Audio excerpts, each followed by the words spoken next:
Have you been diagnosed with depression and struggle with sadness? Maybe you're scared of being criticized. Loss of interest, aches and pain. Always thinking something terrible. Ask your doctor about Effexor XR. Ask your doctor about Cymbalta. Talk to your doctor about Zoloft. So talk to your healthcare professional. Get with your doctor Talk today. Your doctor. Tell your doctor. Contact your doctor immediately. Talk with your doctor.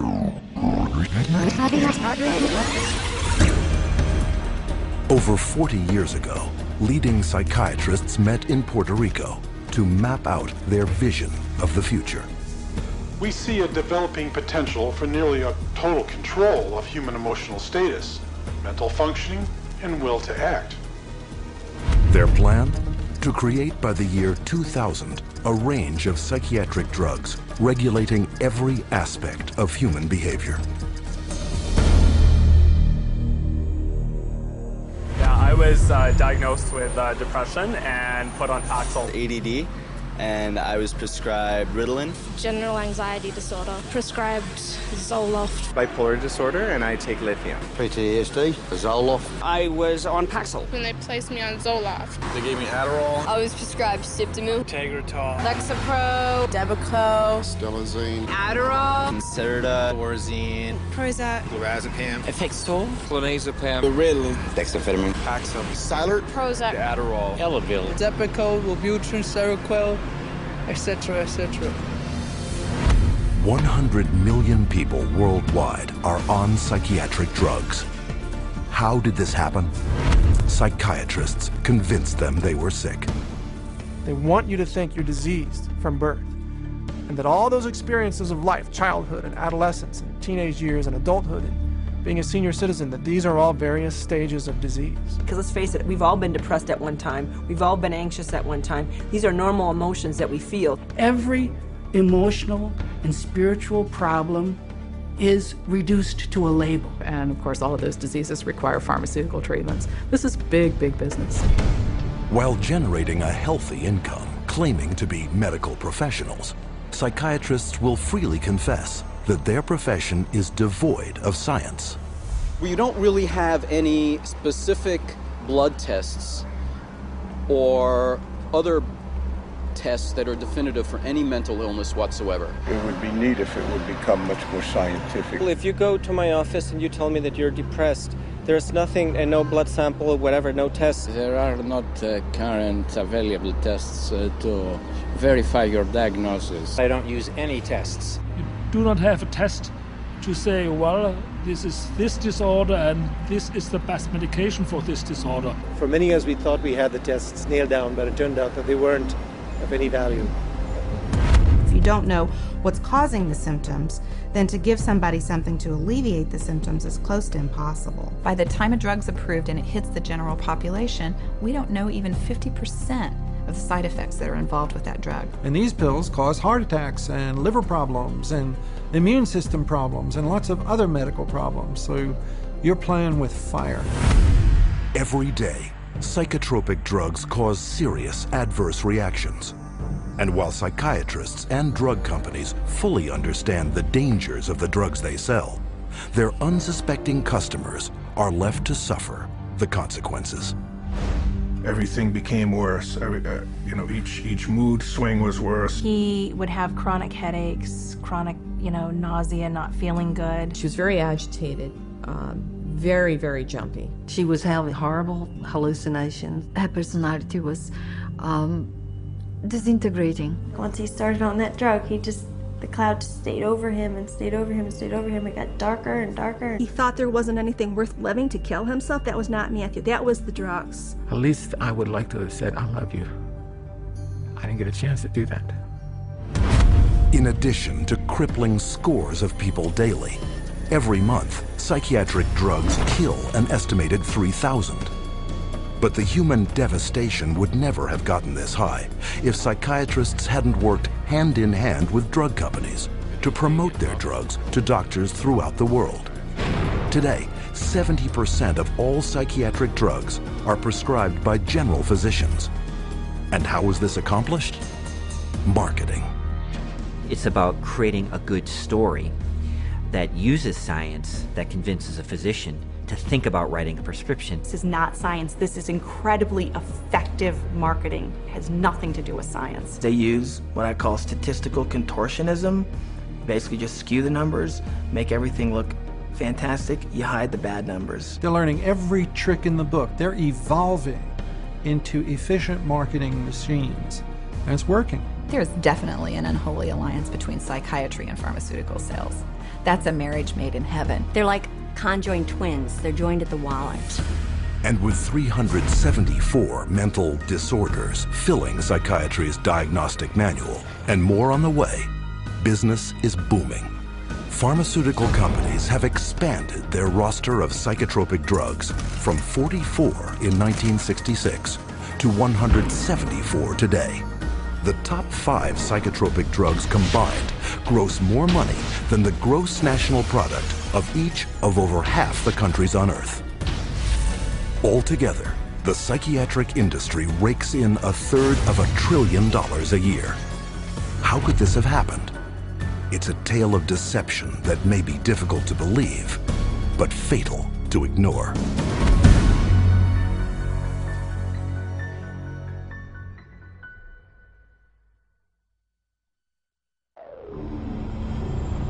We took him to a psychiatrist, and within a matter of minutes, yeah, she's ADHD, and here's your drug. Went on the Medicaid, and 5 minutes later, he was on Zyprexa. He saw the psychiatrist and prescribed the medicine for 20 minutes. The guy didn't even look at her. He talked to her a little bit. Now, how can you tell if somebody's ADHD or not ADHD from just a few minutes talking to her? Next thing I know, I'm getting handed a handful of Xanax. That's how easy it is to get these drugs. Just so easy. It was just passed to me like candy. That's simple.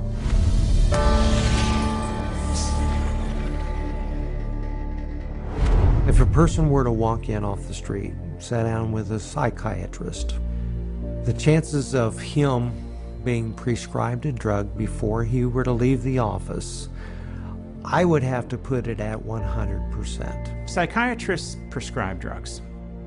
They might have different ways of diagnosing, they might have different ways of interacting with a patient, but it's rare to find a psychiatrist that uses no drugs. The psychiatrists today are, in quotes, admitting they can't cure these mental illnesses, and they're therefore going to manage your illness by using a drug. 50 years ago, a person who was going through a divorce would have relied on family, friends, clergy, and even the family doctor to a certain extent for conversation to work through the issue. They certainly wouldn't have been medicated. That was before the era of psychotropic drugs. Psychiatrists, occupying the lowest rung of the medical profession, worked almost exclusively in mental institutions. With no cures, there was little chance they would ever be respected by the public and their peers as real doctors.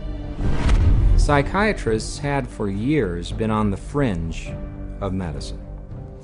Typically, the standard doctor internist would have very low regard for psychiatrists because it was understood not to be a very clear science or art. Psychiatrists wanted to be viewed as physicians, as doctors.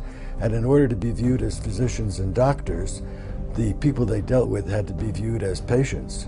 And if doctors dealt with diseases, then their patients had to be diseased. Psychiatrists had a wonderful opportunity, they felt, to become respected in the eyes of their peers.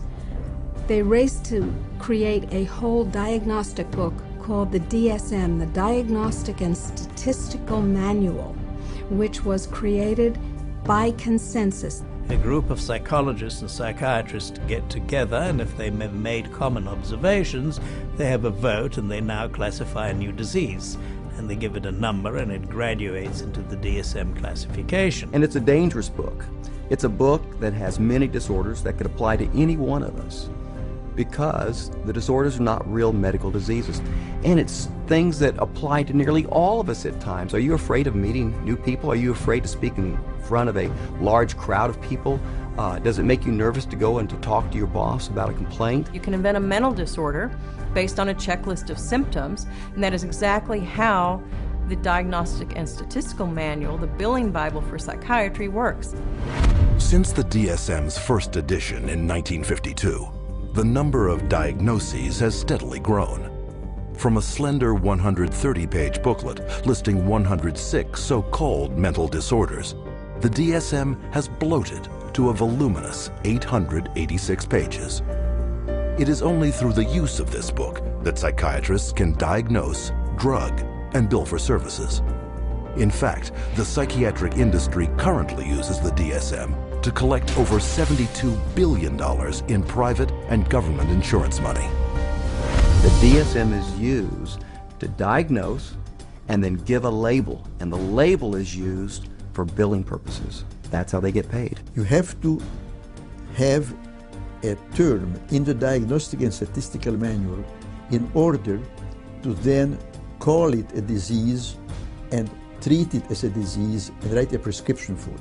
And so because they can vote it in, they can create, and then the drug industry can just take over and market their drugs for those new disorders. And those drugs were welcomed by psychiatry leaders because it made us real doctors. Of course, first the public had to believe that there was something wrong with them, and that that thing wrong was biochemical, and that that could then be treated by a drug which was supposed to cure all. And so it was relatively easy, I think, to say, well, look, let's start looking at mental illness as fundamentally a matter of chemical imbalance in the brain. Chemical imbalance is a term that's used as a marketing ploy, as opposed to anything that there's scientific evidence to support. Nobody has yet measured, demonstrated, or created a test to show that somebody has a chemical imbalance in their brain. Period. How do you market a drug that restores the chemical balance or corrects a chemical imbalance? How can you do that in good conscience if you don't even know what one is? The whole myth of the chemical imbalance was created to sell drugs. And while psychiatrists and drug companies have used this myth to make billions moving vast quantities of psychotropic drugs into the bodies of unsuspecting consumers, the public has paid the ultimate price. An estimated half of all Americans who commit suicide are on psychotropic drugs. Annually, psychotropic drugs are estimated to kill more than 2.5 times more people than are killed by homicide. And who is entrusted with protecting the public against these dangerous psychotropic drugs? In the United States, it is the Food and Drug Administration, FDA, whose psychiatric drug advisory panels are dominated by psychiatrists who shuttle between the drug industry, academia, private practice, and government, the so-called revolving door. The revolving door at FDA is one of the primary reasons why the system that we have works so poorly. That revolving door is a direct result of the fact that a group of people with the same mindset are put into positions of being regulators and in the position of being formulators and sellers and marketers. The panels that are formed by the FDA to evaluate these drugs, the psychiatrists who are on those panels, almost all of them have conflicts of interest where they have directly or indirectly received funding from the very industry and the very parties within the industry whose drugs they are evaluating. So there's this tight little relationship between psychiatry, pharmaceutical industry, and FDA where they each mutually support each other, and yet the mental health of the population does not improve. Take, for example, the FDA Drug Evaluation Panel that approved the antidepressant Paxil. Every psychiatrist on that panel has financial ties to the pharmaceutical industry. And these conflicts of interest have been rampant enough to prompt congressional investigation. When I check these advisory committees who make recommendations to the FDA, and they're always approved after the advisory committee, I found that there were conflicts of interest. I found that many of the people on the advisory committees had never filed a proper report on stocks and bonds that they owned that might be viewed as a conflict of interest, and they're by law supposed to do that. And this network of financial conflict of interest between psychiatry, the drug industry, and the FDA became even more entrenched in 1992, after passage of the Prescription Drug User Fee Act, also known as PDUFA. Through this bill, the FDA would be paid a fee of $100,000 per drug to ensure that psychotropic medications would be rushed through the approval process and into the hands of prescribers faster than ever. Congress told the FDA, your job is no longer to make sure drugs are squeaky clean safe before they get out on the market. Your job now is to hurry up and get new drugs on the market faster. It acted to set the priorities of the FDA so that if there was a fee paid for a particular drug approval, it could be put on the fast track and rushed to market with less than the usual scrutiny that the FDA would give it. And this fast track has traded safety for sales. Since the passage of PDUFA, time spent on drug evaluation plunged from almost 2 years in 1992 to only 6 months 4 years later. Meanwhile, the number of new drugs released to the public doubled. Though fast-tracking is disastrous for public safety, it reaps huge profits for psychiatry and the drug industry. Because the sooner a drug is approved, the sooner it makes money. And the money is big. Every day, the average psychotropic drug grosses over $7.7 million. One drug, Zyprexa, rakes in almost $12 million daily. And even though FDA now charges over $1 million per new drug application, the pharmaceutical fast track shows no signs of slowing. If you look at the relationship between the FDA, the pharmaceutical industry, and the psychiatrists, there's some kind of game that they're playing there. And what is the game? Well, you could say it's money, definitely money. And when you follow the money, you realize that there is no money in health. There's big money in disease. That's why all you hear about is managing disease or treating disease. You don't really talk about curing disease. And so psychiatrists have become mainstream doctors in America. And that is because of the pharmaceutical industry. They can thank the pharmaceutical industry because they become mainstream and because they have a lot more money than they used to. And the drug industry can thank them because now they have thousands of soldiers in their army distributing these drugs to everybody. From the smallest infant to the oldest senior citizen, no one is immune from any of the hundreds of fictitious disorders invented by psychiatrists that fuel a multi-billion-dollar psychotropic drug industry. And every day, psychiatrists are casting their nets ever wider. And all it takes? Another psychiatric label.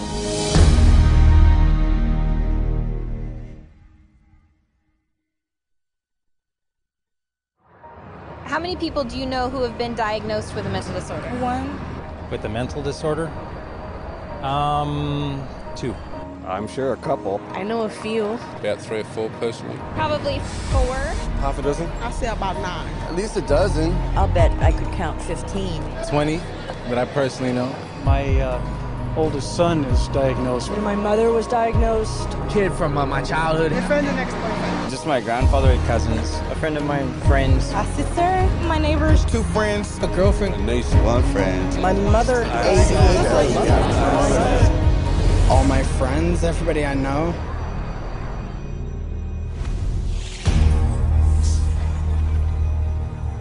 An apparent flood of mental illness is all around us.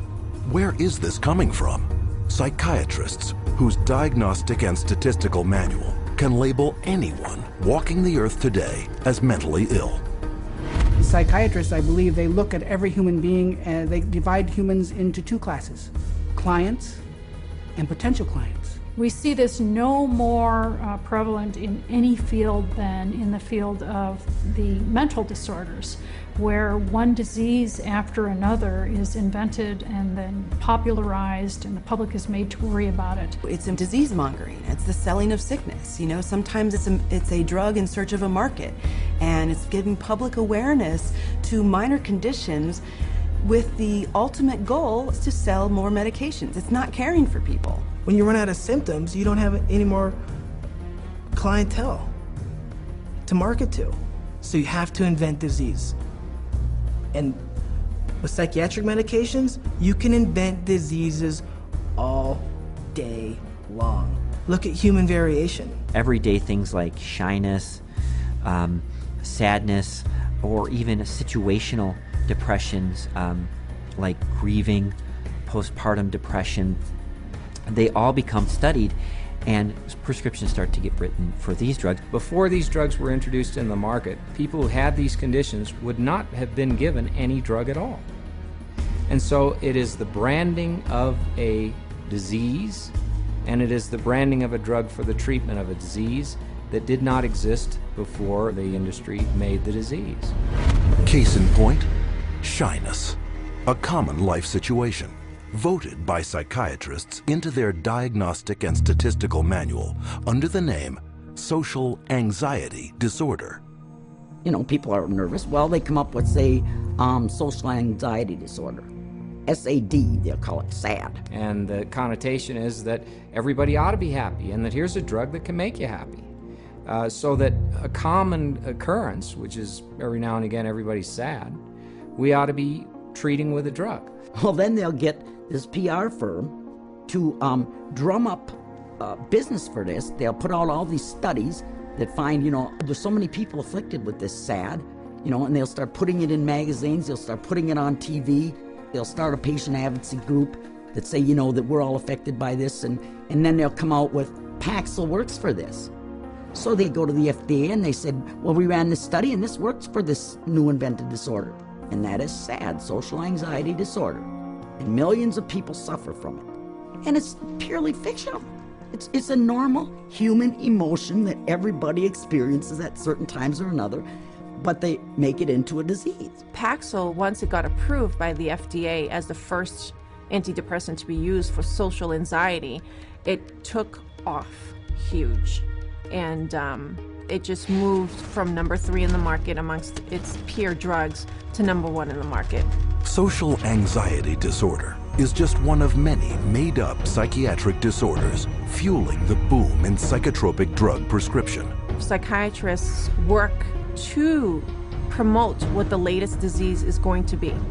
These days, bipolar is getting that same type of promotion. Everybody's being educated about their bipolar illness, when in fact, we know having emotional ups and downs is distinctly human.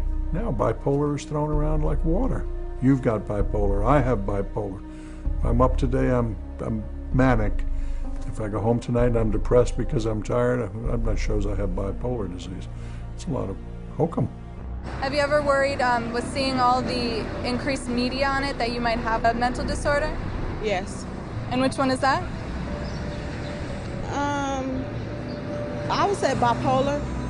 You know, they talk about bipolar a lot. Bipolar. I've known a lot of bipolar. 2 friends from both of them were like diagnosed with bipolar.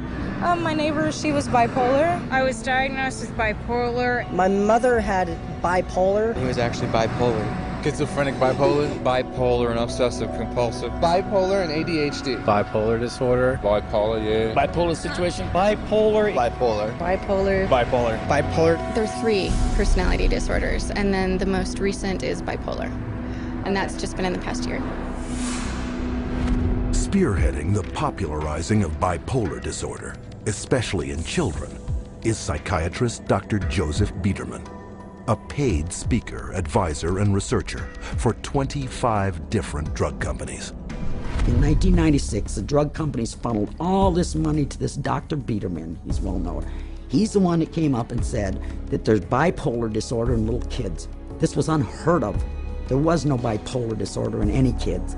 He came up with the study and published the articles out all over the world, and other doctors followed his lead that bipolar is in little kids. Due to the constant promotion by Dr. Biederman and his colleagues, there has been a 4,000% increase of the diagnosis of bipolar in children since 1994, while the number of antipsychotics prescribed to them has leaped 5-fold to an estimated 2.5 million prescriptions. In 2008, Dr. Biederman was exposed by a Senate investigation for failing to report $1.6 million in personal income from pharmaceutical companies. But the damage had been done. Because of the bipolar fad created by Dr. Biederman, antipsychotics, some of the most powerful psychotropic drugs being prescribed, are psychiatry's drug of choice. The top 3 best-selling antipsychotics together gross $25,000 every minute. And no matter how big the psychotropic drug industry gets, psychiatrists are hard at work providing the diagnoses to make it even bigger. Let's say this is the pie right here of a certain class of medications, and this is a pretty profitable pie and everybody wants a piece of that pie. But what would happen if we made that pie even bigger? And how you make the pie even bigger is by expanding the uses for those drugs. They've already got a drug that's approved on the shelf. They can just pull it off the shelf, rename it, repackage it, and say, look, we've got a new drug for a new illness. When Prozac's patent ran out, that Eli Lilly had to look for a new source of profits. So all they did was change the name of the drug from Prozac to Serafem, changed the color of the pill from green to pink, and marketed it for PMDD, which is newly introduced into this book. What it tells us is that if you can come up with a label, a diagnostic label for a drug, then you can sell it like hotcakes. It's a business model, and it's a billion-dollar business model, and it works, and it's going to keep continuing. Today, anyone may unknowingly be taking a psychiatric drug, renamed, repackaged, and prescribed for non-psychiatric purposes.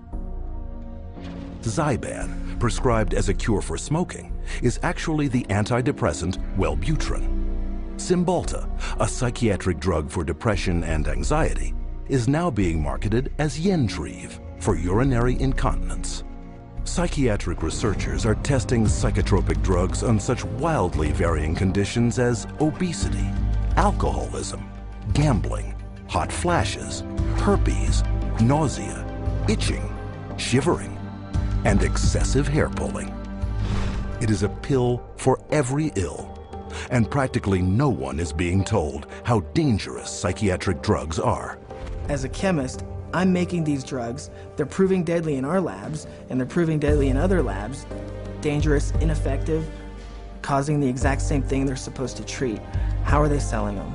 For anyone who's given a label of a psychotic illness, drugs seem to be the automatic choice of treatments as night follows day.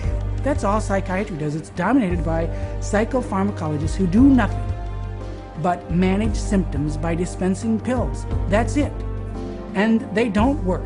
But the fact that they don't work works to the advantage of the drug companies and the psychiatrists, which means that you're not cured, which means that you're a patient for life, you're a customer, you're a client for life. And the worse your health gets, the more drugs you need. It's a great deal for them. We should all be up in arms about the way we're being treated by psychiatry today. This is a very dangerous industry that has gone so far overboard in inventing fictitious diseases and drugging our children and our population that I consider it to be engaged in crimes against humanity. With over $80 billion a year in psychiatric drug money at stake, it is impossible to escape the saturation of psychiatric disease-mongering in today's society. But behind the marketing lurks a secret psychiatry's customers would be shocked to learn. How are these drugs tested? And are they safe?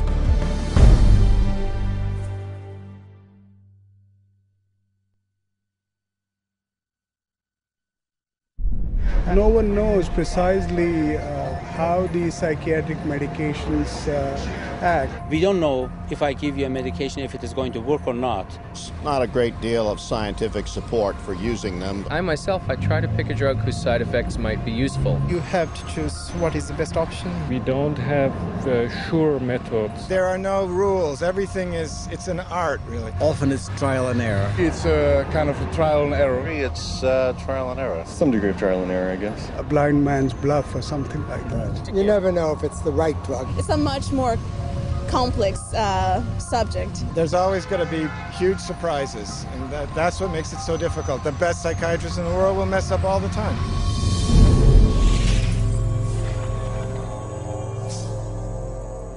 The American public is being treated as a mass medical experiment.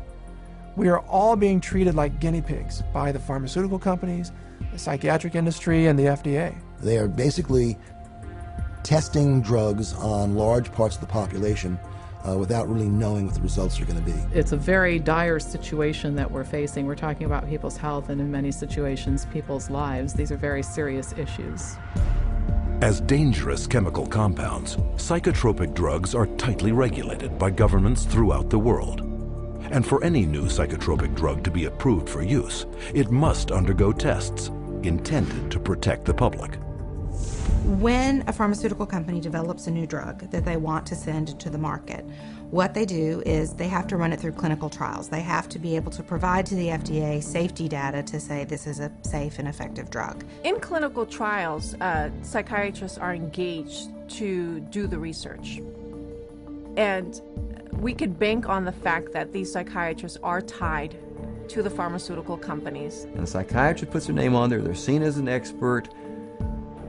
Talking mental drugs, who writes them? It's psychiatrists. So that's how it works. It's a terrible system. The desperate thing about it is that it's all dressed up in the name of science.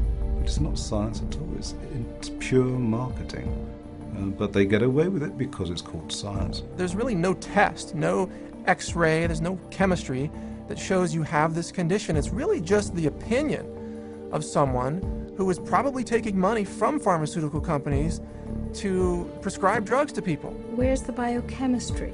Where's the research?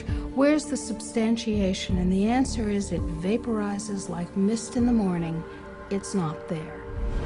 But the lack of scientific testing doesn't stop psychiatrists from carrying out clinical trials on dangerous drugs.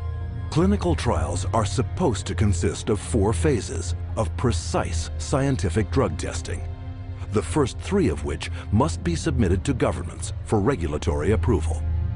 In Phase 1, the drug is checked for toxicity. In Phase 2, tests are done to see how the drug reacts in the human body. If it clears this hurdle, then a Phase 3 trial is carried out. But with no lab tests verifying or measuring any mental disorder, and with big money at stake, psychiatric drug research is highly subjective and rife with manipulation. There are many, many, many places where you can tweak the study just a little bit with the study design or with the way you gather the data or the way the data are reported. And there's so many different ways you could bias a study. I've seen what they did to the data in these trials. There's no question that they manipulated the data. For example, let's say they had 100 people to start with. 40% drop out. 30% have a positive response, 30% have no response. They then say that they have a 50% response rate, when in fact, most of us would say it's a 30% response rate because only 30 out of the original 100 really responded. And so you can see that that's a little bit of a manipulation of the research data. When they design drug studies, they're only looking at the one thing they want to see. And they don't report all the other things that are happening. Case in point, the antidepressant Cymbalta. Lilly, I believe, in February of 2004, did a clinical trial study. The people in this clinical trial did not have symptoms of depression. And in that clinical trial, there were 11 attempted suicides and 4 suicides completed. One of which was Tracy Johnson, 19-year-old college girl. She did not have any symptoms of depression, and yet this drug pushed her to commit suicide by hanging herself. That shoots the theory down that they say that, people get suicidal because of the, underlying illness that people kill themselves, that these weren't suicidal people to begin with. These weren't depressed at all. These were healthy people. A slew of media coverage followed, but psychiatrists on the FDA Drug Evaluation Panel chose to ignore the death and went on to approve Cymbalta the following August. One of the reasons why we have underestimated the potential of some psychiatric antidepressant drugs to actually trigger a suicidal kind of behavior in people is because the people who designed the research study didn't include in the research questionnaire this suicidal behavior.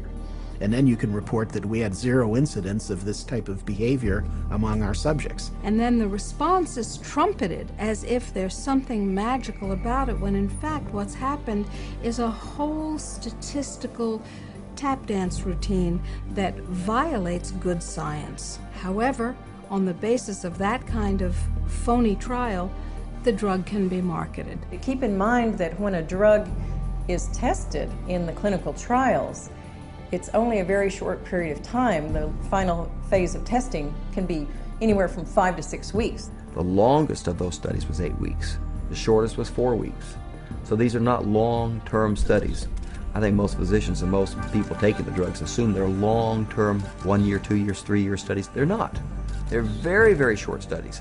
I find it pretty outrageous that we can base a multi-billion-dollar industry on a few 6 or 8 week clinical trials where antidepressant medications beat a sugar pill by a few percentage points. It is on the basis of biased research such as this that psychotropics with potentially fatal side effects are routinely approved by FDA panels for a lifetime of use. And how can this happen? Because drugs are big money, and FDA panels are dominated by those who benefit by approving them. The FDA panels that evaluate these drugs are largely psychiatrists. All of a sudden you discover there are 20 different pharmaceutical companies paying them, either grants or honorary or some other way. They're getting paid by the pharmaceutical industry. If you have a psychiatrist who works at the FDA, he could also be being paid by industry.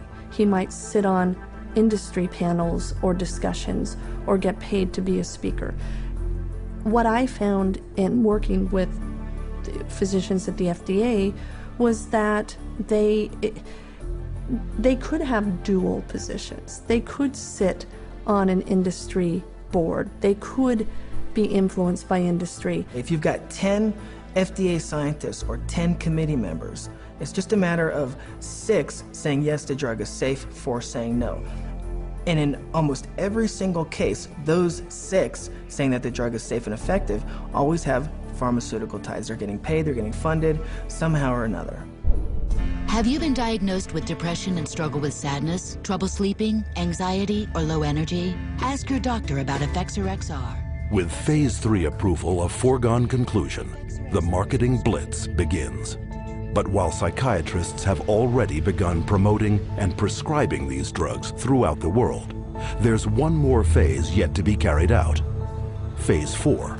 What Phase 4 clinical trials are is when they've actually gotten the drug approved and then they get it into the general population, so that we finally find out what it does when it hits ethnic populations, women, children. Then we see who dies, who has seizures, who has deformed children, who has epilepsy, who has diseases downstream, whose heart stops. The public is the clinical trial. That's where we find out the problems with these drugs. This is an experimental stage, and it's so much so that one consumer protection group has advised patients that they refuse a prescription for any drug that hasn't already been on the market for 7 years. So if you're taking a drug that's only been out for a year or 2 or 3, you are a guinea pig. And the experimentation doesn't end here. Additional psychiatric drug trials take advantage of the invented disorders in psychiatry's Diagnostic and Statistical Manual to rake in even more profits by targeting the most innocent of all. If they test their drugs on children, then they get a 6-month extension on their exclusivity period or patent period. This psychiatric drug research center in Texas uses advertisements to lure in child volunteers. And once inside, they're further enticed with the simplest of tricks. This is where they're going to be playing. We have Game Boys, we have Xbox, we have 5 TVs. They come in here and they help themselves to crackers, cookies, free candy, free crackers. Everything is paid for. You don't pay for anything. But these perks are just bait to coax children into ingesting powerful psychiatric drugs known to cause suicide and violence in their own age group. These are drugs that would cost maybe several $100s a month in a pharmacy. They actually are getting them free in research. We love children, and we just love children because they're our future. By conducting those tests on children, they get a financial incentive that's worth over $1 billion. Those are the facts. You make of them what you will. With this kind of money at stake, psychotropic drug experimentation on children is rampant, with 323 studies either completed or in the works, including a 2003 trial that tested children on an antidepressant treating premenstrual dysphoric disorder. Those drugs, which are barely more effective than placebos, often have huge side effects, which are dangerous and even deadly to people. Families don't know the risk. If they actually were aware of the risk and believed it, no one would take that risk. The psychiatrist would never, she didn't say one word to me about what was going to be the effects of the drugs. No side effects listed, no. Well, let's sit down, we have to talk about this. At that point in time, he said, well, this doesn't have that type of reaction on any children, you know, that it's very safe. If he had told me then what I know now about it, I never would have taken it. She said, oh, Beth must have been on Paxil. That's the only way she would kill herself. And I said, well, what is this? How do people know this? I didn't know anybody would know something like that. And we went on the internet, and all of a sudden you find out this it's not uncommon. But it's not uncommon for people to become psychotic on these drugs. We're entitled to know the truth before we give a mind-altering drug to our children, our wife, our mother, our father, ourselves. We don't really know what they're doing. That's what scares me. It's all made up theory. There are no facts about what these drugs really do. And if someone said, well, we don't know what this is going to do to you, good or bad, would you take that medication? Now that is not the practice of medicine. That's the practice of marketing. And this practice of marketing is taking lives. And the poor patient doesn't even know it. But in the testing and marketing of psychotropic drugs, money trumps safety. The top 10 most prescribed psychotropic drugs gross over $26.5 billion annually, more than double the amount of new money put into circulation every year by the United States Mint. But to make this kind of money, psychiatrists first have to convince the most crucial market segment of all, those with the power of prescription.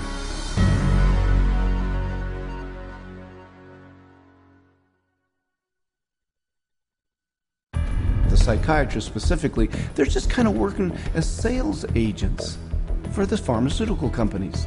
There's nothing like another doctor touting the benefits of your drug to drive market share. They're an extended part of the marketing arm of these companies. Medications play a primary role. We give drugs. Medication is a must. There's a lot of new medications. There are medications available for treating GAD. Medications to use for PTSD. Antipsychotic medications. Atypical antipsychotics. Benzodiazepines. Stimulants. Antidepressant medications. MAOIs. Amphetamines. Anticonvulsant medications. Once the medications have been balanced out, then we move on to a combination of 3 medicines. There's no absolute limit that is set for the number of medications. There are so many choices. Apparently, we're willing to try almost anything.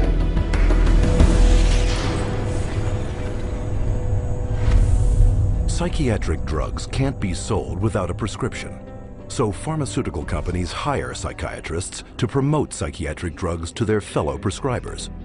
The money trail starts at the world's most prestigious medical schools, in the offices of highly influential university-based or academic psychiatrists.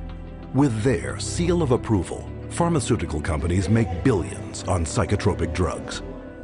There are a lot of academic psychiatrists especially who have ties to 10 or 15 or 20 different pharmaceutical companies, and so they're making a very large amount of money. Whether they're professors or whether they work at big, medical institutions, those drug companies will make sure that they've got them on the payroll somehow. They'll have this person feed this information to their other peers, but it's all being motivated through monies being funded by pharmaceutical companies. About 40% of the early stage marketing dollars for pharmaceutical companies go straight to these thought leaders, psychiatrists.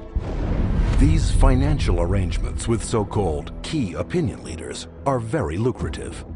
A top academic psychiatrist can personally rake in over $500,000 per year from pharmaceutical companies. These people are still considered the stars of their medical centers because they bring in all this great money from the pharmaceutical companies, and that helps keep the coffers of the medical center full. Universities receive a lot of money from the pharmaceutical industry. Drug companies are building buildings right next to the medical school. They're funding research right and left. The University of Michigan Depression Center received, I think it was $750,000 from Eli Lilly, and all they do down there is crank out this biological view of psychiatry and mental illness and depression. With academic psychiatrists collecting millions in drug money for their universities, it is no surprise that school curricula focus on psychotropic drugs. Training programs in psychiatry, the majority of them now are drugs first. You know, you're really a psychopharmacologist in a way when you come out of a psych residency training program. Even when I went to medical school, psychiatrists did talk to patients.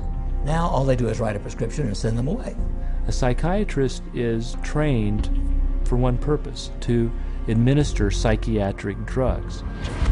Academic psychiatrists don't just indoctrinate future prescribers, they also heavily promote these drugs to their peers.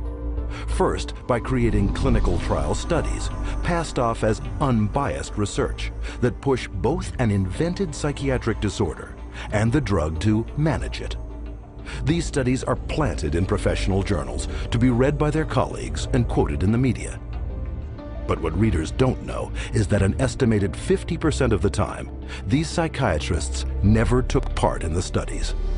One of the most unethical practices we're aware of is ghostwriting of journal articles, where somebody at the pharmaceutical company will write the paper and the academic physician will put his name on it and get it published in a major journal when he maybe changed 3 or 4 words in the whole article, and the article was basically written as a marketing tool by the drug company, and yet this academic puts his name on it as if he's the author. He has had no part in the study, and also he probably hasn't even read the study results, but he is prepared to receive $10,000, $20,000 to put his name at the front of the research, which gives it added authority.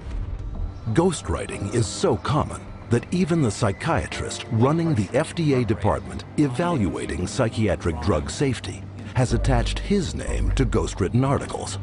The average physician picks that up and reads it. He believes it.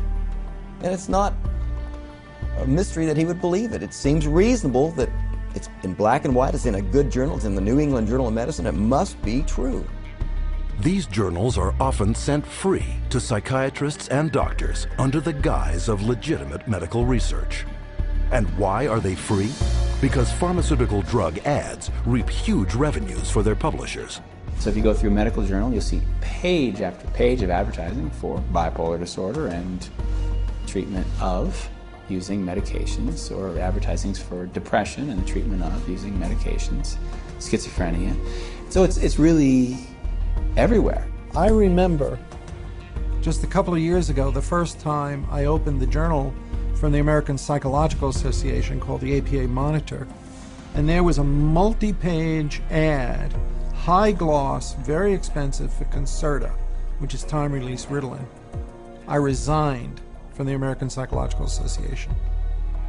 I wasn't going to be part of this whatsoever. It's very hard when your major source of income is advertising and advertising placement to write an article that's negative about a particular drug and expect that company to continue to buy ads in your medical journal. So that's a major issue.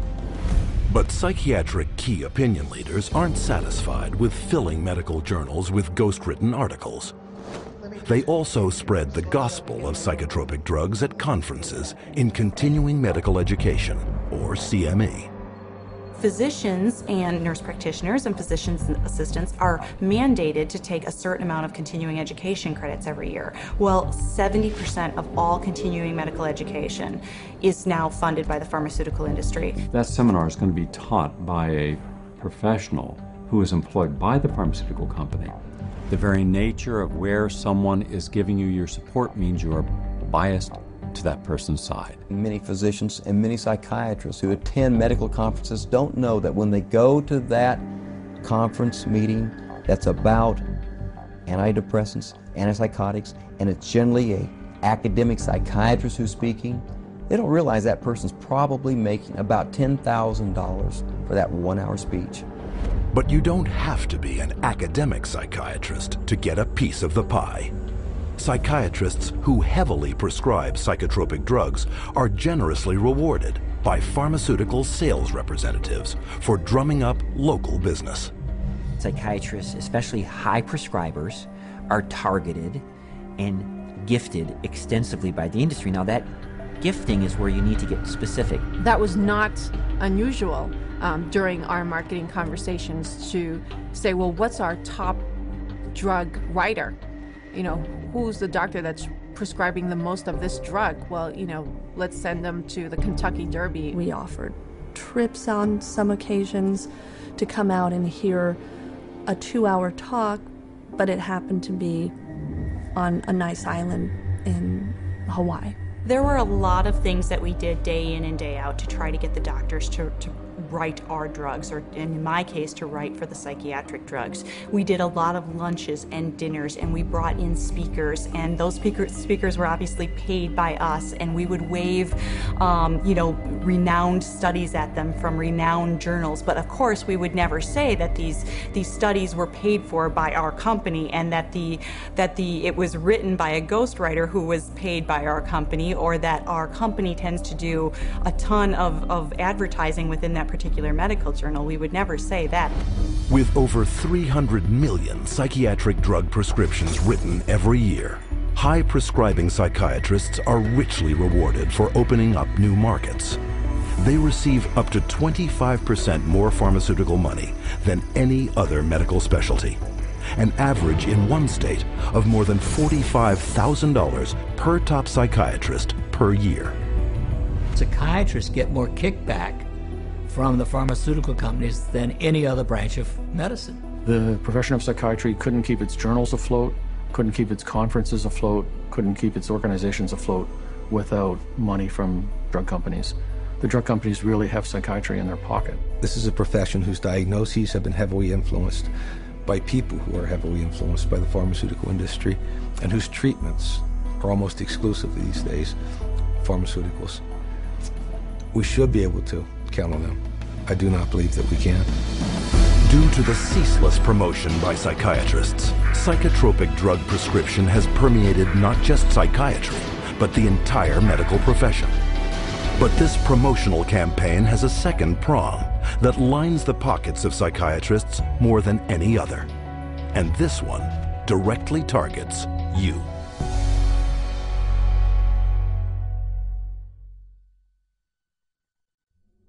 Abilify helps control symptoms of bipolar mania. Ask your doctor about Effexor XR. Paxil, the most prescribed medication of its kind. Prozac Weekly is here. Zoloft, a prescription. Seraphin. PMDD. And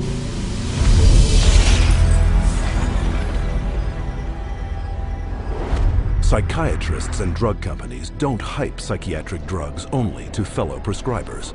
They also pitch them straight to the end user, you, counting on you to walk into their offices and demand a prescription. The direct-to-consumer advertising is instilling the notion in every human being that something is mentally wrong, something needs correction. That drives people to see a psychiatrist to help to mitigate this by dispensing the medication, by dispensing a drug that they have had pushed on them on countless television ads, countless magazine ads, and countless print ads that say, hey, there's something wrong with you, go get help for it. Nowhere is this explosion of direct-to-consumer advertising more obvious than on television. It wasn't always this way. Until recently, advertising psychiatric drugs on TV was severely restricted. But in 1997, the FDA was persuaded to relax their rules on advertising in the media, in direct violation of Article 10 of an international treaty signed at the United Nations. Every 5 minutes there's a new drug ad. And this is not by accident, this is cold, canny, scientific design. Ads are fundamentally of two types. One type of ad is a effort to try to get the patient to take the drug company's drug. Abilify helps control symptoms of bipolar mania and reduce... But then the second kind of direct-to-consumer advertising is the you're sick and you didn't know it advertising.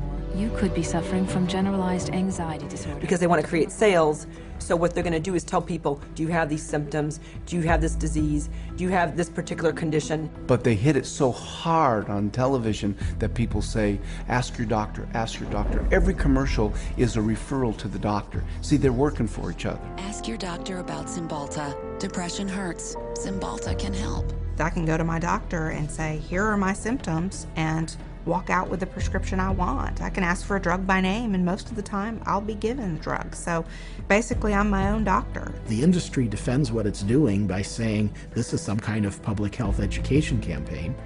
And I'm sorry, I think if you go to an advertising agency, you're advertising. From the start, advertising psychiatric drugs on television has been phenomenally successful.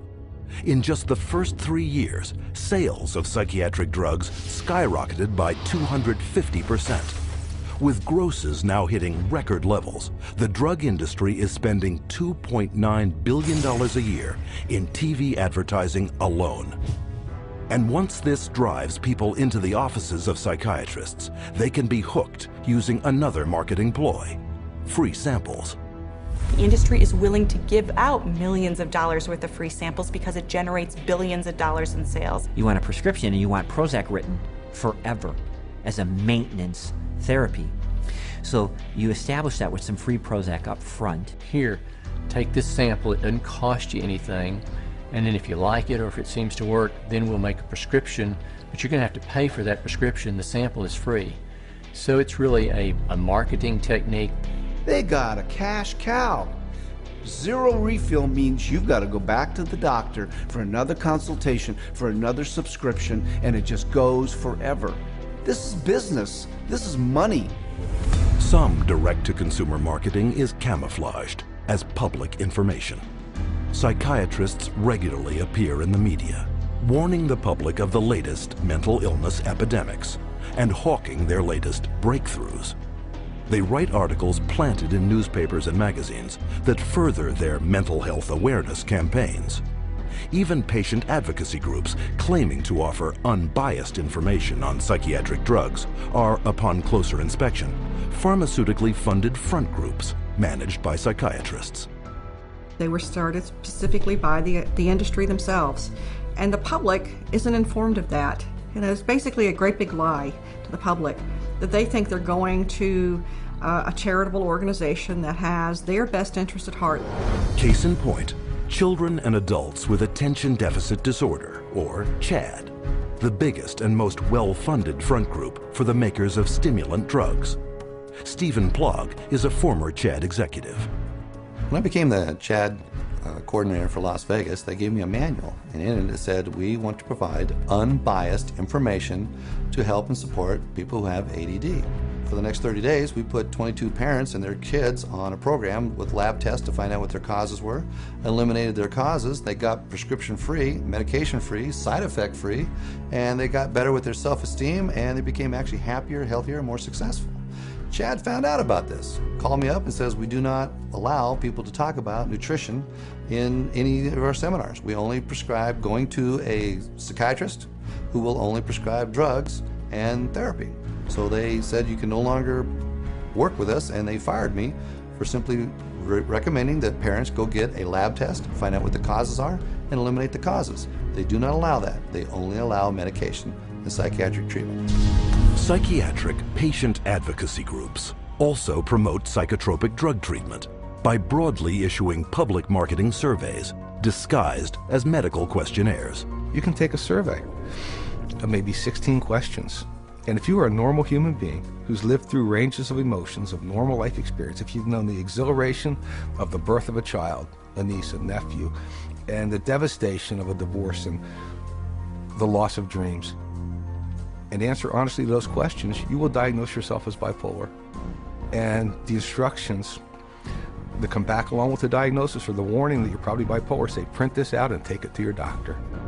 And how simple is it for anyone to go online, answer typical life questions, and be given a psychiatric disorder? Here are some randomly chosen volunteers, people of all ages leading normal lives. Do you feel sad, blue, unhappy, or down in the dumps? Sometimes. I've had periods of great optimism and other periods of equally great pessimism. Yeah, that happens a little bit. I get tired for no reason. Sometimes. My life is pretty full. Nah, not really. For no apparent reason, I sometimes have been very angry or hostile. It's hard for me to concentrate on reading. I am restless and can't keep still. My heart beats faster than usual. I have trouble sleeping, shortness of breath. Gained weight. Trembling hands. I have an idea that most of these are going to be sometimes. Everyone has. As in everybody? Somewhat. Somewhat true. Just a little. Oh, yeah, yeah. Alright, my score totaled 42. Bipolar disorder, moderate to severe symptoms. Wow. Answer reflects on the presence of depressive symptoms. Currently suffering from an anxiety disorder. I may be suffering from bipolar 1. Minimal to mild depression. An obsessive compulsive disorder. Guess that means I'm psycho. Guess I'll go to a psych. Try to see if I could work it out, get some meds or something. All told, 50% of these everyday people were assigned a psychiatric diagnosis and instructed to get treatment. By this measure, half of the U.S. population, some 150 million Americans, could be classified as mentally ill. Now you have a direct line of consumers just walking in with a little pre-survey that says that they potentially can have bipolar, ADHD, stress, anxiety, any of those categories, and they just need to take this assessment tool and say, okay, that basically that is what you have, and here's your drug. And psychiatrists are now clamoring to make such assessment tools mandatory.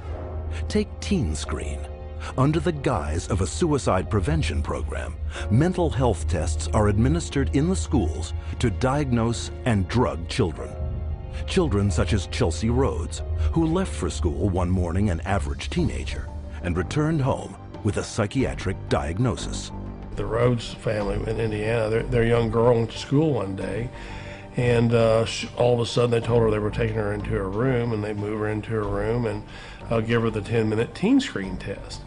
And shortly after taking the test, she's pulled aside in the hallway and she's told she has two problems, basically, two mental problems. One, obsessive compulsive disorder, and social anxiety disorder. Her parents were stunned, dumbfounded. They didn't know that Teen Screen was going to screen their child. They had not been asked permission. People at school had told her that she was mentally ill with these two conditions based off of a computer test that took her 10 minutes to answer. One of the questions was worded if Chelsea went out a lot. She answered no. We'd ask her why she answered that way. She said, because Mom, you and Dad don't allow us to go out on school nights. I have to be home to do my homework and take care of our household chores. The other question was, do you ever feel nervous or anxious when you're in front of a group of your friends or peers? Chelsea answered yes. She explained to us that because when she has to stand up in front of a group of people and give a book report in one of her classes, she's very nervous. You know, I'm 43 years old and I'm nervous in front of every one of you today, but that doesn't make me mentally ill. I absolutely believe that the survey for Teen Screen was intentionally structured to flag as many children as possible as having a possible mental health problem. And who created Teen Screen and wrote its survey?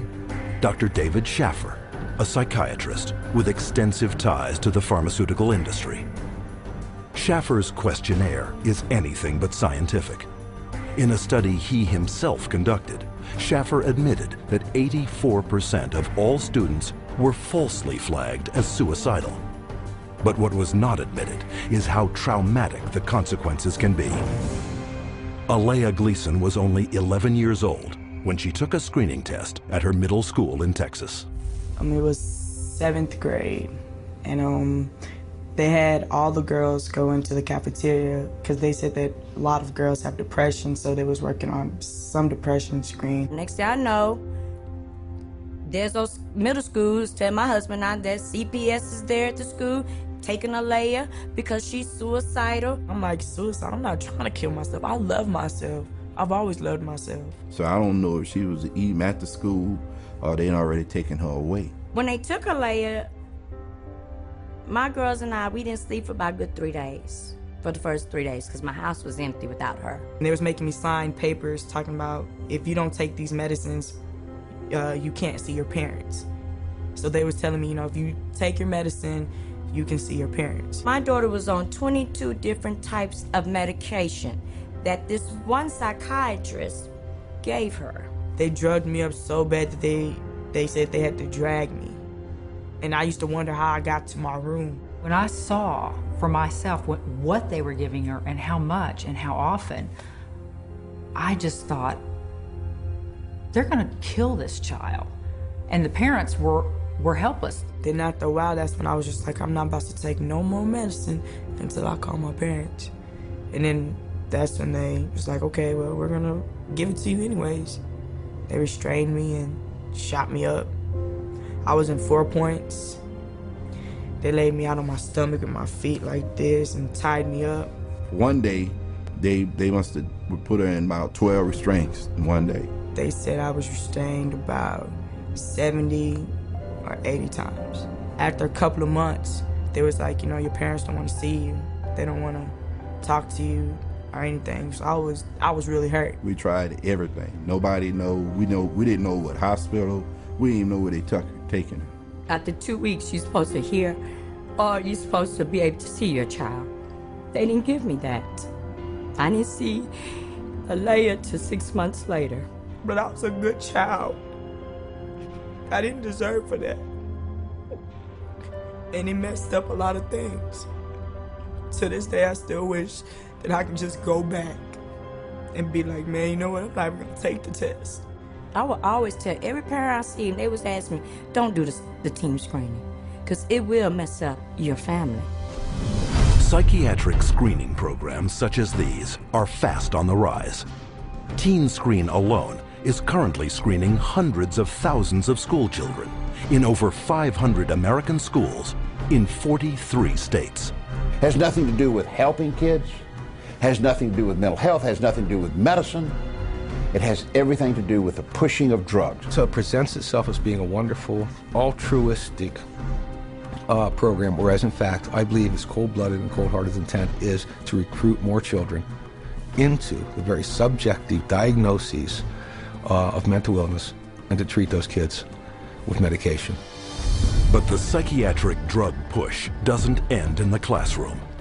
Legislation has been put in place to screen all citizens for mental illness, including geriatric patients, war veterans, and pregnant mothers, all to be paid for by you.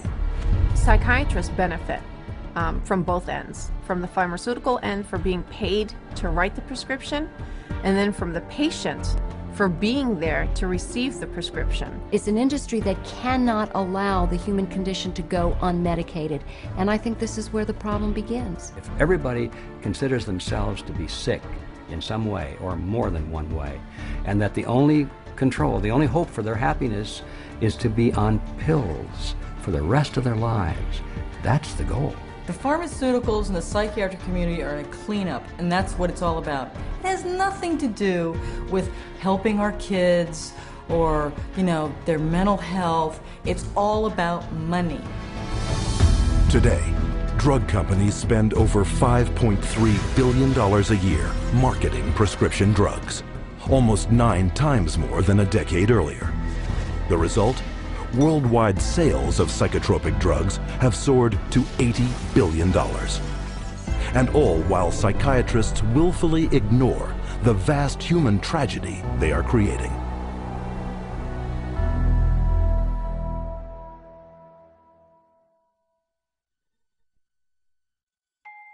I'm 10 years old, and I'm going to read, I think, the side effects of a drug called Daytriana. The drug Adderall. Luvox. Cymbalta. Gyudon. Lexapro. Namenda. I have a question. Where do I find the side effects? How do I read it if it's so small? Just a bunch of letters squished together. I can't read this. This is the side effects of the drug. Side effects. Stroke. What the heck? Speech disorder. Eye disorders, vision blurred. Dry mouth. Nervous. Tremor. Dizziness, delirium, and coma. Tardive dyskinesia. They experience worsening of their depression. Aggressive reaction. Paranoid reaction. Psychosis. Serious cardiovascular events. Other serious heart problems. Heart failure. What? Suicide. suicidal thoughts, suicidal thinking and behavior, increases the risk of suicide, an increased risk of death, sudden death. These guys must be kidding. Wow. This is gross. Seeing this on a warning label, does anybody have any clue what they're putting their kids into? This isn't good.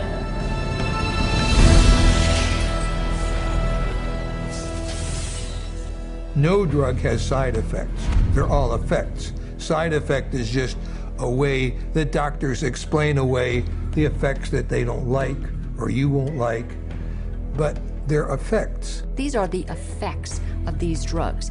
They're not just what might happen to you, they're what happen more often than not. We name them side effects because they're an unintended consequence. The antidepressant drugs not only don't make you happy, they have all kinds of negative effects on the system as a whole. These drugs are absorbed and distributed throughout your entire body, so they have side effects through all of your tissues and organs, including your liver and your kidneys and your nervous system. They destroy the brain, the neural net. They literally kill brain cells and cause all kinds of brain disorders. That's why we have they're not side effects, they're direct effects.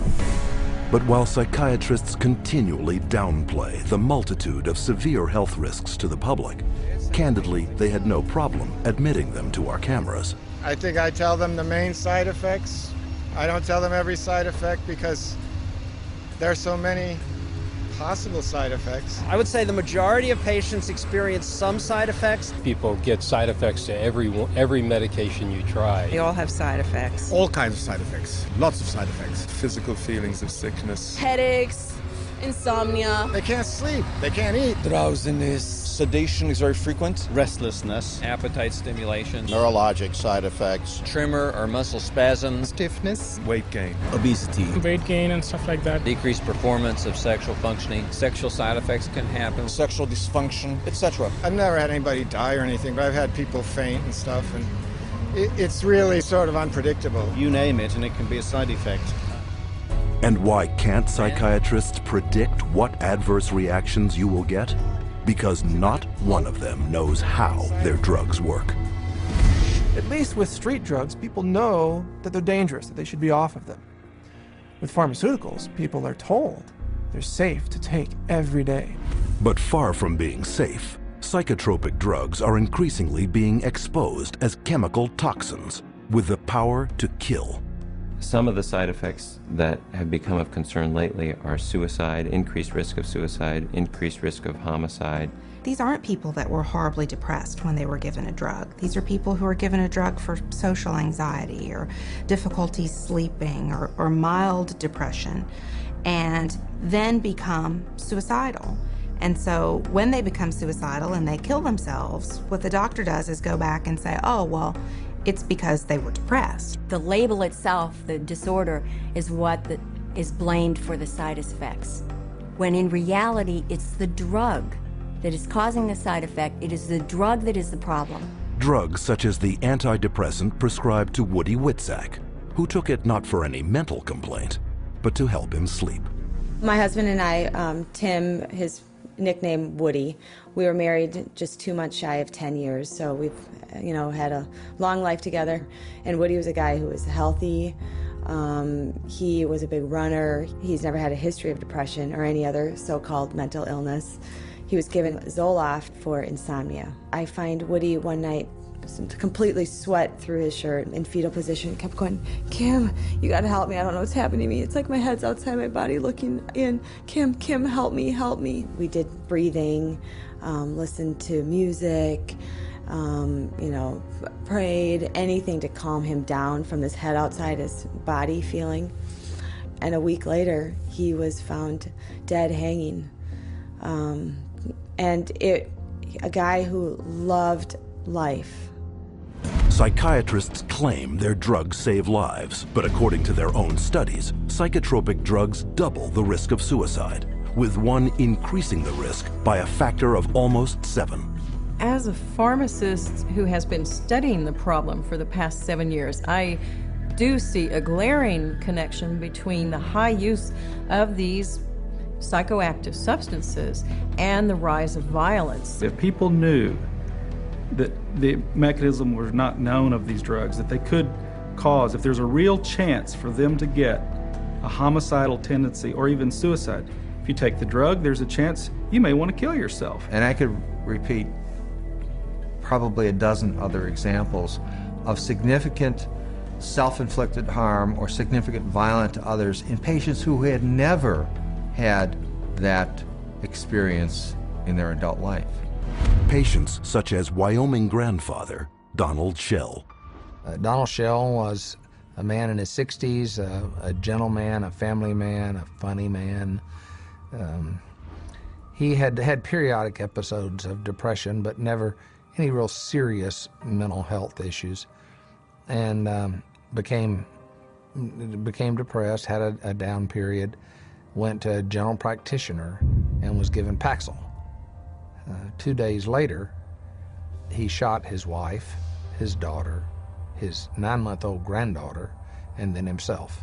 The first question the jury was asked, very telling question, can Paxil cause some people to commit homicide and or suicide? To which they answered yes. Donald Schell was on Paxil for only days before his murderous drug reaction.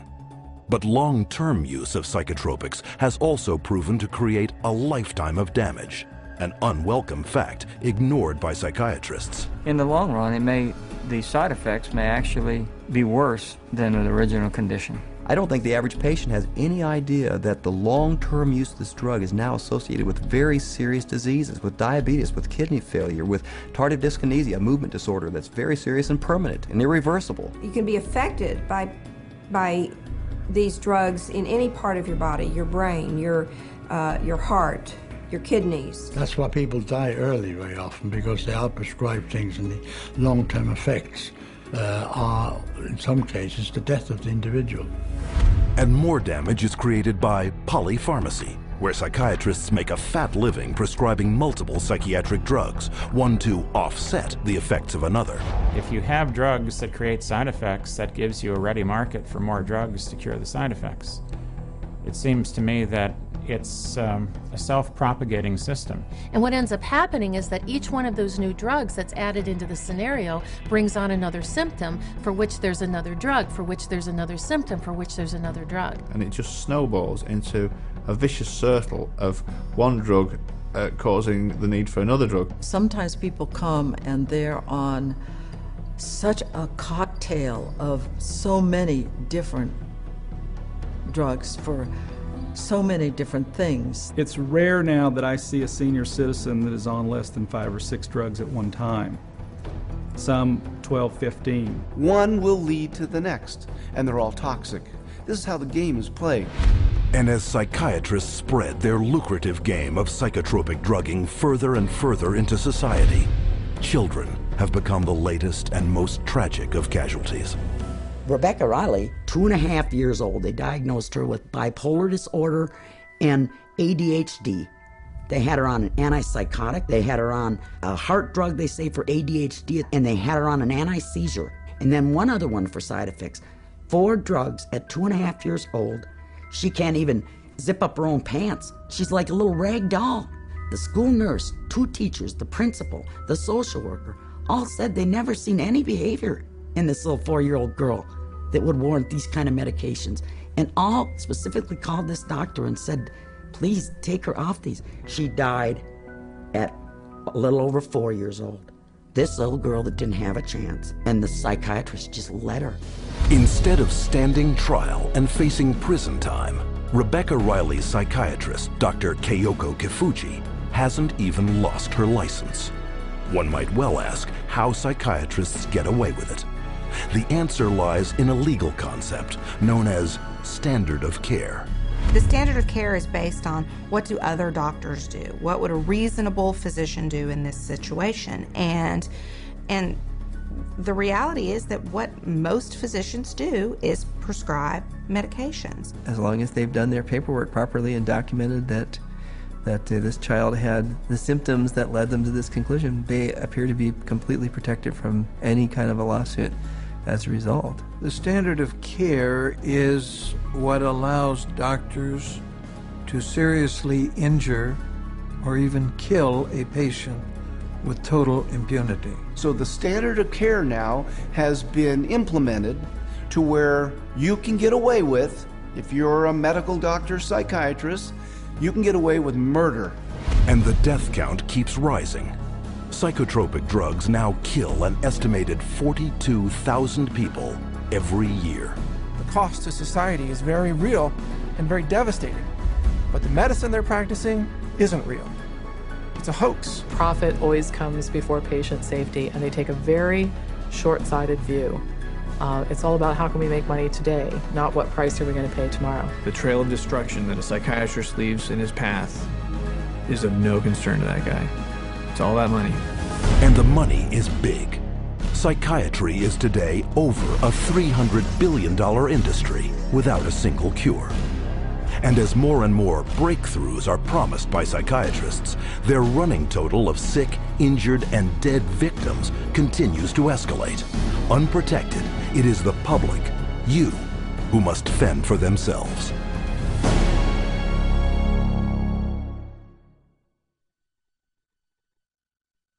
My wife and I are blessed. We have 7 children, and we love them all. They're all our favorites. Each child we have is our favorites.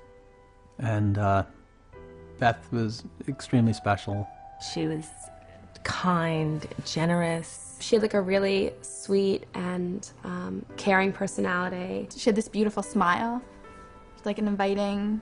She could make friends with basically any stranger on the street and get a smile or a laugh out of them. Beth was having a hard time sleeping for maybe 4, 5, or 6 weeks. And so we said, Beth, you should go to the doctor and get something to help you sleep. He said, okay, well, I'll try to give you something to lessen your anxiety, and it should help you sleep. Within 5 minutes, a 5-minute visit, he prescribed her Paxil. When I first saw Beth right after she went on the Paxil, she was different. Like, I felt like she was drugged. And by the 2nd or 3rd day, she's like, I don't know, I just don't feel right. You know, I feel strange in my skin. But after about 3 or 4 days, I remember that Beth was, at times, very different, like sullen, keeping to herself. My mom and her were having dinner, and she said she didn't have any real emotion. Like, she kind of felt emotionally numb.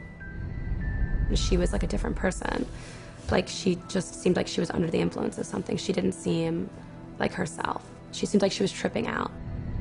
I talked to her on the phone, and she told me she didn't want to be there. And I was like, why don't you want to be there? She's like, I just don't feel like myself. I just feel like crazy. I just don't feel right. I truly believe that she was hallucinating maybe and going in and out of this psychotic state at this point. It seemed like she was melting down, like emotionally. She was becoming worse every day. I said, are you suicidal? I actually asked her. And she laughed at me. And she said, no, I would never do that. I'm thinking in my mind, I'm just going to lay down next to her and I'll rub her head and I'll talk to her and we'll try to figure out what we're going to do because something's not right here. And my son Matthew was right behind me going upstairs. And when I got to the top of the stairs, I saw her hanging in the hallway. Then the police were all over the place and people were coming and going, and about 3 hours, 4 hours after my daughter died, one of my friends came over and said, you know, I was speaking to so-and-so, one of our other friends, and she said, oh, Beth must have been on Paxil. That's the only way she would kill herself. It just wasn't her. There was nothing in her that would have done that. She was the most non-violent, like gentle. It's a violent way to die. It had to be the drug. There was no other answer. If we knew what we knew now, Beth would be here with us today. I know that for a fact. The tragic story of Beth Winter is just one of many, a tale repeated wherever psychiatric drugs are prescribed. But psychiatrists insist you believe that their drugs are safe and effective because they are the mental health experts and you are not. But case after case proves that trusting them can have disastrous consequences. Psychiatry is pseudoscience. It's false science. It cannot withstand rigorous review if people would just look at the evidence. If they help anyone, it's not worth the risk to the people that are harmed by them. They are betraying every customer they have. They don't know what they're doing, and we need to educate the public to use their feet and walk away.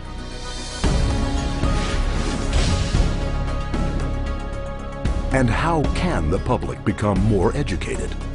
By exercising a central medical right, little known to the patient, but very familiar to psychiatrists. We want to be able to present the patient with alternatives. And one of the central ideas in ethics is informed consent. The components of informed consent are letting the person know, first of all, what the diagnosis is and what it's based on, so that they can say, this is why we need to treat you. And secondly, what the treatment is. Every patient in the healthcare system has a right to informed consent. That is, they have a right to be told the risks and benefits of the treatment, the risks and benefits of alternative treatments, and the risks and benefits of no treatment at all. Patients should be totally informed, fully informed about every medication that the psychiatrist offers to them to take or says they should take. And studies confirm that very little full and accurate information about psychiatric drugs is getting through to the public. So what would full and accurate, informed consent on psychiatric drugs consist of? These medical doctors and experts have extensive experience in the subject. Their first point, psychiatric disorders are not actual diseases requiring medical treatment. It's true that there's no biological findings that really support any of these psychiatric diagnoses being medical illnesses. And the burden of proof really is the other way around. It's not that you have to prove that there is no biological science. The burden is on psychiatry to prove that there is. There's no blood test. There's no lab test. There's no x-ray. These are just clusters of behavior that a group of psychiatrists have voted that it's a disease. Can you imagine doctors having to have powwows to decide if a heart attack is a real disease or not? No, they don't have to decide that. They don't have to have a vote on that. They should be asking the doc, geez doc, where's the chemical test for that? Where is the objective test for this? And I guarantee you that they'll be told, we don't have a chemical test for that. There is no such thing as a chemical imbalance. And any psychiatrist that you talk to, if you ask him this question, they'll all admit it in private, but they won't admit it in public. It's a scandal. So this is all subjective. Nothing objective about psychiatry. 2, there is no scientific proof that psychotropic drugs resolve any mental problems. Since there is no measurement for these psychiatric diagnoses, because they're really just subjective, for the same reason there really can't be a measurement for the effects of the drug. In terms of medication, the evidence that's claimed is the medications are highly effective and not very toxic. But actually, in fact, the data in psychiatry are very clear that that's not true. What is true is that the medications are barely, if at all, more effective than placebo. You're selling drugs to people under false premises, under a disease that's been invented. So how do you measure efficacy among a disease that doesn't even exist? 3, psychotropic drugs mask symptoms and come with severe short and long-term side effects. Whatever problem you're being treated for, whether it's depression, real or otherwise, or cardiovascular disease, medicating away the symptoms is not solving the problem. The patent medication gives the appearance of having helped because in the short term, it usually doesn't show the bad effects that are going to happen in the long term. So it's very deceptive. The longer the patient's on the medication, the worse the prognosis is. None of these medications hit precise targets.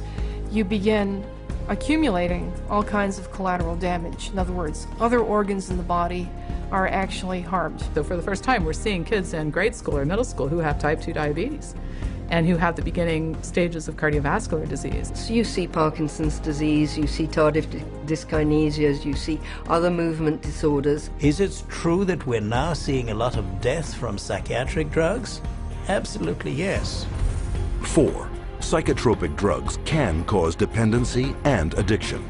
One of the hallmarks of informed consent with psychiatric meds is you have to discuss the potential for addiction. The vast majority of psychiatric drugs create psychological and physical dependency. Most patients that I've seen that were on these drugs have difficulty getting off of them. It's rare for somebody to just be able to stop it without a problem. 5. Most mental problems are caused by an underlying physical illness. Many physical conditions can cause mental problems or what pose as psychiatric symptoms, but the psychiatrist, in the records I've reviewed, psychiatrist does not do an in-depth study of what could be causing the problem. And if the doctor isn't taking the time to find the cause of those symptoms, then unfortunately those symptoms may continue and there may be a serious underlying medical disorder that's being overlooked. The question is it better to treat depression with a drug, or is it better to treat depression by trying to figure out what caused the depression and working it out with the patient? Dehydration can make you exhibit symptoms of depression.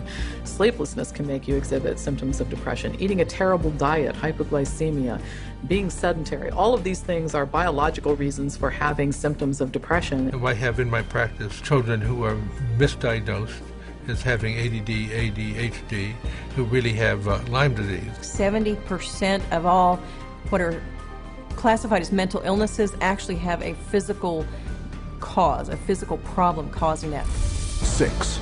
No matter how severe the emotional or psychological distress, there are many effective options that do not involve psychotropic drugs.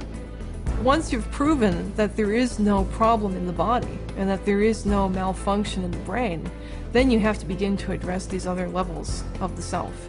And I think that's what psychiatry has completely stopped doing. There are very few conditions that cannot be treated by other methods than the use of drugs. Any forces that impinge on medicine that make us think that the drug approach is the only approach is undermining good patient care.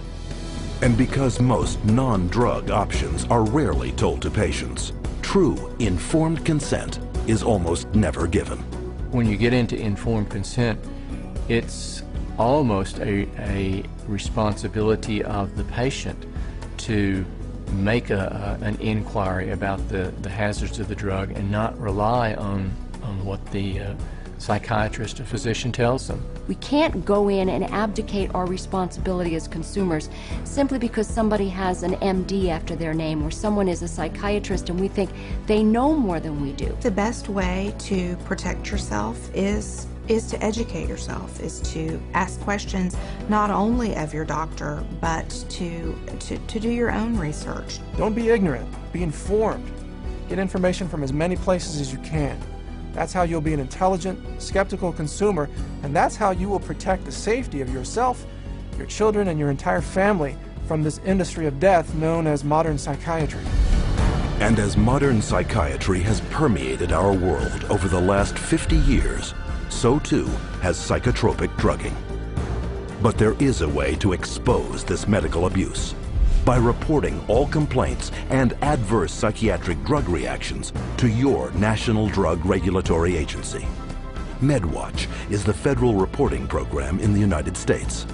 MedWatch is a voluntary reporting system, a passive reporting system where doctors, patients, healthcare providers, pharmacists, anybody really can make a report saying that they think that what they experienced or what their patient experienced was an adverse drug effect. And this is what we call post-marketing surveillance. And this begins to get a look at what the side effects of long-term or chronic use of these drugs really is. The FDA admits that probably only 1% of all the adverse drug effects are actually reported by patients or physicians. It is only through the reporting of all adverse drug reactions that the true scale of the horrors of psychotropic drugging will come to light. You have the facts. Share this video with your doctor and don't allow yourself, your friends, or your loved ones to become the next statistic of the big business of psychotropic drugging. To find out more about psychiatry and psychotropic drugging, or to report a case of psychiatric abuse, contact the Citizens Commission on Human Rights.